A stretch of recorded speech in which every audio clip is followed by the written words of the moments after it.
বন্ধুরা আসসালামু আলাইকুম। সবাই কেমন আছেন? আশা করি সবাই ভালো আছেন। আমি আল্লাহর রহমতে ভালো আছি। দেখেন কত রকমের ফল এখানে, কলা, ভাঙ্গি, আমড়া, আমলকি, বরই, কাঁঠাল, ড্রাগন ফল, পেয়ারা, আনারস, কত রকমের ফল দেখেন। এখন মধুমাসের মধু ফল, কত রকমের মধু ফল আমি আপনাদেরকে দেখালাম। এখন আমি রান্নায় চলে আসছি। তো আজকে রান্না করতেছি আমি চাল কুমড়া, চিংড়ি মাছ দিয়ে চাল কুমড়া রান্না করতেছি। পেঁয়াজ, কাঁচামরিচ, লবণ দিয়ে দিলাম। চিংড়ি মাছ দিয়ে যে কোনো কিছু রান্না করলে মজা লাগে এমনিতেই। তো আমি এখন মশলা দিয়ে কাঁচামরিচ, তারপরে পেঁয়াজ, এগুলোর ভিতরে আমি চিংড়ি মাছ দিয়ে দিলাম। চিংড়ি মাছগুলো আমি ভালো করে কষায় নিতেছি।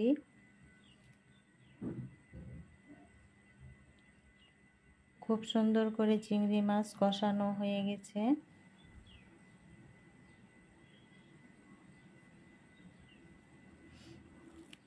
আমি চাল কুমড়াটা সুন্দর করে কেটে নিয়েছি কুচি কুচি করে। সেই কুমড়াটা এখন আমি দিয়ে দিয়েছি। চিংড়ি মাছ দিয়ে চাল কুমড়া এবং লাউ রান্না করলে খুবই সুস্বাদু হয়। তাই আমি চাল কুমড়া রান্না করতেছি চিংড়ি মাছ দিয়ে। সবাই একটা লাইক দিয়ে জয়েন হয়ে যান। আমার ভিডিওটা সবাই ফুল ওয়াচ করে দেখে যাবেন। আপু ভাইয়ারা লাইক দিতে ভুলে গেলে আবারও মনে করাই দিলাম, লাইকটা প্লিজ দিয়ে দেন। লাইক দিয়ে ভিডিও দেখবেন। আমি কারো লাইক ছাড়া ভিডিও দেখি না। আমি সবাইকে প্রথমে লাইক দিই, তারপর ভিডিও দেখা শুরু করি এবং শেষ পর্যন্ত থাকি।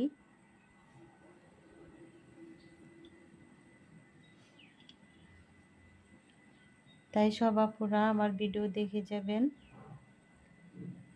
এই তো এখন কুমড়াগুলো নাড়াচাড়া করে ভালো করে কষায় নিতেছি চিংড়ি মাছের সাথে, মশলার সাথে। চিংড়ি মাছ দিয়ে আপনারা চাল কুমড়ার সিজন, এখন চাল কুমড়া রান্না করে খাবেন এইভাবে, দেখবেন অনেক মজা হয়।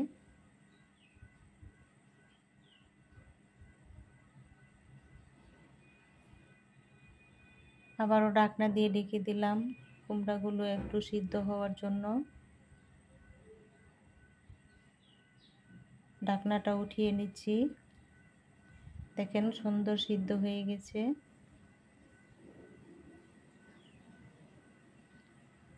চিংড়ি মাছ দিয়ে চাল কুমড়া রান্না।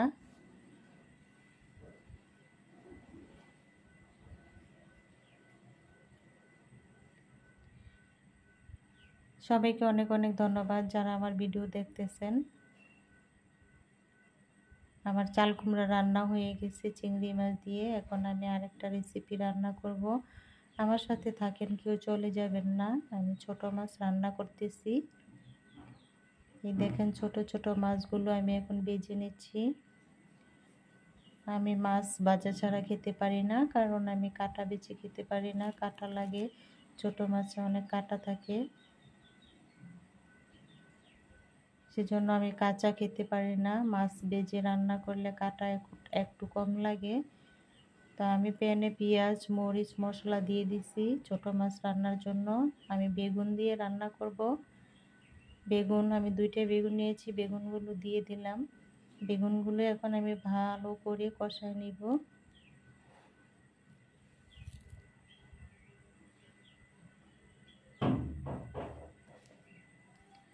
মশলার সাথে বেগুনগুলো আমি কষায় নিতেছি। এই যে দেখেন,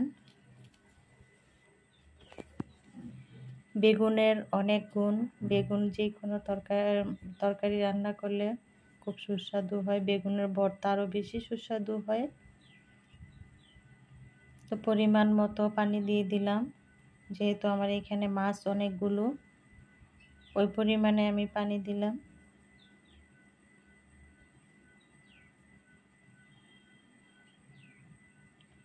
এখন বেজে রাখা মাছগুলো দিয়ে দিচ্ছি।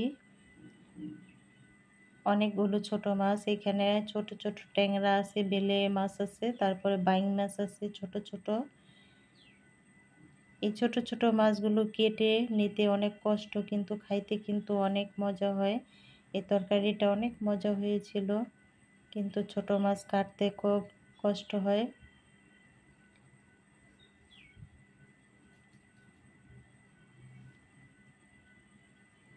যে যেখান থেকে আমার ভিডিওটা দেখতেছেন এই পর্যন্ত যারা যারা আছেন সবাইকে অসংখ্য অসংখ্য ধন্যবাদ। এই তো দেখেন আমার ছোট মাছ রান্নাটাও হয়ে গেছে। দুটো রেসিপি রান্না করলাম, তো আরেকটা রেসিপি রান্না করব। আমার সাথে থাকবেন আপুরা। এখন আমি চাল কুমড়া শাক রান্না করব, মিষ্টি কুমড়া শাক রান্না করব।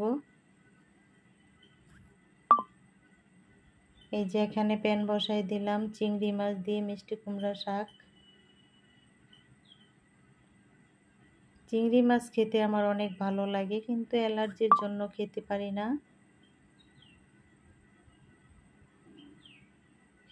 চিংড়ি মাছগুলো কষায় নিতেছি, এখন আমি শাকগুলো দিয়ে দিব। এগুলো হয়েছে মিষ্টি কুমড়ার শাক আগা ডগা।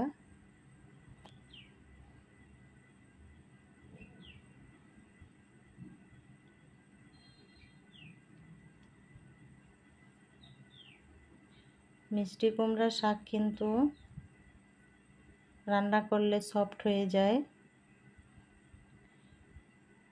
তো আমিও চিংড়ি মাছ দিয়ে রান্না করে নিচ্ছি। দেখেন শাকগুলো একবারে অল্প হয়ে গেছে।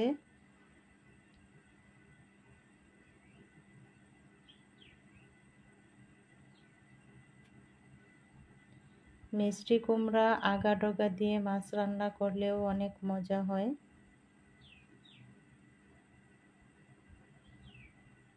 এখন আমি বাগার দিয়ে নিব।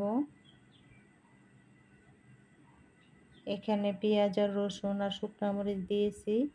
শুকনো মরিচ দিয়ে বাগার দিলে যে কোনো শাক অনেক সুন্দর একটা ফ্লেভার আসে। তো আমিও বাগার দিয়ে নিলাম। নাড়াচাড়া করে মিশিয়ে নিচ্ছি।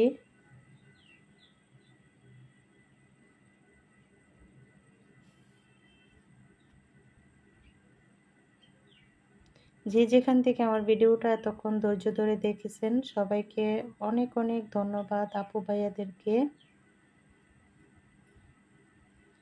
তো আমার শাক রান্নাটাও কিন্তু হয়ে গেছে।